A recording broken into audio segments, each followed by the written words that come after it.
You don't need a viral moment. You need to exercise. I've spent my entire life working in the music industry, from developing unsigned artists all the way up to working with Grammy winners. And over the last 20 years, I've learned some brutal truths. Some of it lies that I've been told, some of it things that I just sort of assumed. Because after working with some of the biggest names in modern music, on paper, it looked like I'd made it. But in reality, it almost destroyed me. My health, my relationship, my love for music crumbling. Because almost everything that I'd been told about making it was a lie. These are the brutal truths that I've learned the hard way, so you don't have to. And this first one took me almost 10 years to accept. Talent is the entry fee, not the prize. Everyone at your level is talented. That's why nobody's impressed. And for that matter, nobody is coming to discover you. The A&R fantasy died years ago. You are the label now. You need to create the music, ship the music, and promote the music. And yes, the music industry is rigged, so accept it and move forwards, because if you wait for it to become fair, you'll just get old. Every industry is rigged against you. You need to find a way to stand out and move forward. Yes, it makes me angry. Yes, it needs to be fixed. Yes, we can talk about that together, but do not let it hold you back from pursuing your dream as an artist. Because there are essentially no gatekeepers anymore. Gatekeepers have been replaced by the commodity of attention. So if you learn how to get attention and retain attention, you are already winning. The people who used to be gatekeepers will then show up and ask for a cut once you've already built the thing that is making money. So when those people come around, do not underestimate the amount of leverage that you have in that position. This one is difficult to accept. Nobody cares about your music. And that's the reality, because if they cared as much as you do about your music, or more, then there's something wrong in that equation. You need to be the one that cares the most, because it is a piece of you. And somewhat related, no one is as obsessed with your failures as you are. They forgot your flop the day after. Next brutal truth. You do not have a talent problem. Most likely you have a finishing problem. Started songs don't count. Perfect is the enemy of released. And released is the only thing that will help you grow. And if you think to yourself, I won't put out anything below my genius, that is the exact sentence that guarantees that you will never put anything out. And there's a beauty in the amateur version that actually exists. Often the demo is actually the closest version of the song that could ever exist, because it is a representation of the inception of the idea. Being able to do everything is why you finish nothing. Versatility without a decision is just indecision. You cannot worship your versatility and then wonder why you haven't created anything of depth. So when you say to yourself, I just can't find this cohesive sound, that's talent covering up fear of committing to being who you actually want to be. Because you don't need a new sound. You need to sound like yourself. And copying what's popular is chasing a moving target. You'll always be one step behind. Understanding that it's not the sound of a record that makes the record successful, it's the emotion behind it and the way that the artist expresses themselves. That's what an audience connects with. And that links to our next truth. Genre is the wrong question. You don't pick a lane. The lane emerges from the work. And this is so much more prevalent than it used to be, because we have beats, sample packs, and AI, and they get us to the result faster.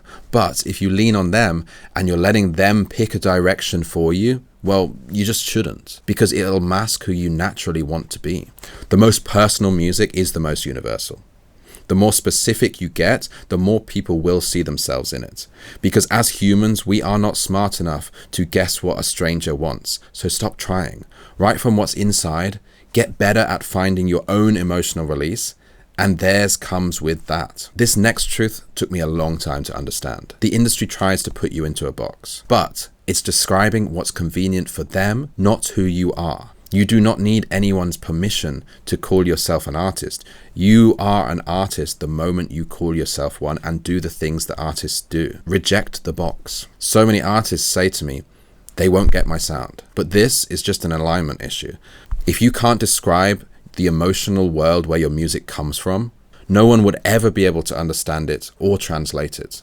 If you can't say what a song is about in one sentence, then neither can the listener. Next. This one to me is just counterintuitive. You'll happily stand on stage in front of thousands, but you won't post a clip of you doing it. The fear was never being seen. It was being seen before it's perfect. And perfect only ever lives in someone else's eyes. And what's crazy is that no one watching is thinking about you half as much as you think about them. Most of the time, they're just thinking about themselves. Real artists don't do this is a lie. Let me explain. When MTV launched, artists didn't want to make music videos. Now it seems every artist wants to make a music video because that's what real artists do. If we try and revert human behavior back to the way that it was living in the 90s when the music video was king, then we're just refusing to market in the way that the consumers consume right now. And you cannot change consumer behavior easily. So sure, go and make the music video, but make sure you're doing everything else before that until you get to that stage. And let's jump into the truth of the music industry today, the algorithm. The algorithm isn't against you. It finds your market for the music and the content that you create. And it's great because you do not have to sell to mass markets anymore like you used to. If you feed it the right song and position it in the right way, it can flip the whole game overnight. But this presents a new problem. Because if you drop your attention on the music, you don't have a music career anymore. You have a marketing job that has a product that you do not focus on. This next one is obvious, but at the same time, so many people overthink it. Your audience can't fall in love with music that you're too scared to release. And often the most honest music is the most important to release. This one might sting. Being broke is not artistic. Poverty doesn't purify the music. It just makes you more anxious. The broker you are, the harder making it gets, and the more you resent your own output. I'm not telling you to put money first. I'm telling you to stop pretending the two are enemies. But that presents another truth that we have to deal with. If you're an artist, you are a business. So many artists I speak to say, I just want to be an artist, not a businessman. But that is just a lie that you tell yourself on the way to quitting. Because every artist that I speak to wants to be professional. But professional means that you get paid, which means you're running a business, whether you like it or not. And if you think that the artists that you admire are out there expressing themselves and being artisty on a daily basis, just know that they're entrepreneurs too. But they have the money to hire people to carry parts that they don't want to. Music is hard. Accept it, move on. Hoping a track blows up is not a release strategy. I can't afford it is the wrong sentence. The right one is, how can I afford it? Waiting for money or time before you build a thing is exactly how the money and the time never arrives, and neither does the success. Decide what you're willing to sacrifice for the career that you want. Then start at a scale that you can sustain. Outcomes live outside your control. Don't start and you will fail with 100% certainty. But start and the odds drop below 100%. So do you go after it or not? You don't have a time problem, you have a priority problem. Want to know where your career is heading? Track everything that you spend your time on in 1 week.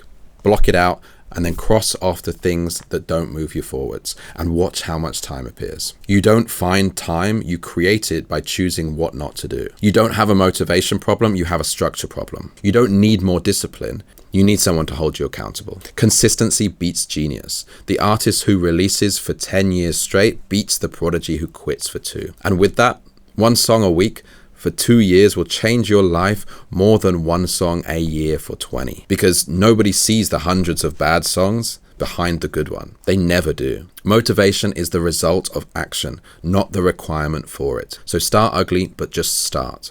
Desire without action is delusion. You do not need one big break. You're building until you're ready for when the moment does come. The expensive version isn't the only version. Constraints force the creativity the budget would have hidden. Start asking, with the tools and the skills that I have at my disposal, how do I get it done? Age is the most convenient excuse there is. In 5 years, you'll wish you'd started today, because we overestimate what you'll be able to do in 1 year and badly underestimate what 10 years of showing up does. And just know that fear never goes away. You don't beat it. You just get more comfortable acting while it's still screaming in your face. Pain is inevitable on every path, so choose one that you're willing to suffer for.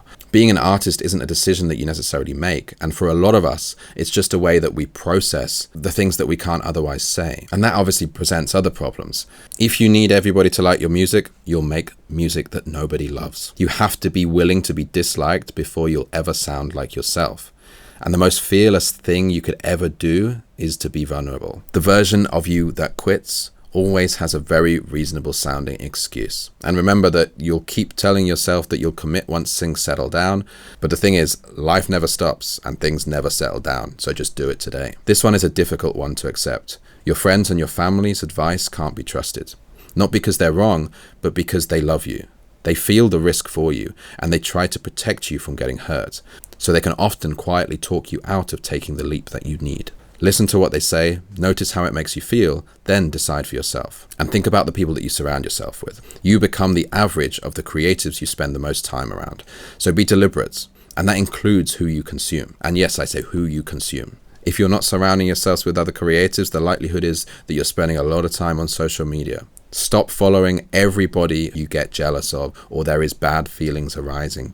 Just stop it. It's just self-harm. You don't need a team to start today. A team moves at the speed of the least committed member. No one will ever be as invested as you are. Anyone you bring in will only multiply what's already there. They can't create your direction, and they can't fix a broken one. Watching how other people made it is just procrastination dressed up as research. Their path won't be yours. You have your own. You need to carve it. The overwhelm isn't because there's too much to do. It's because everyone keeps telling you that everything matters. But that's not true.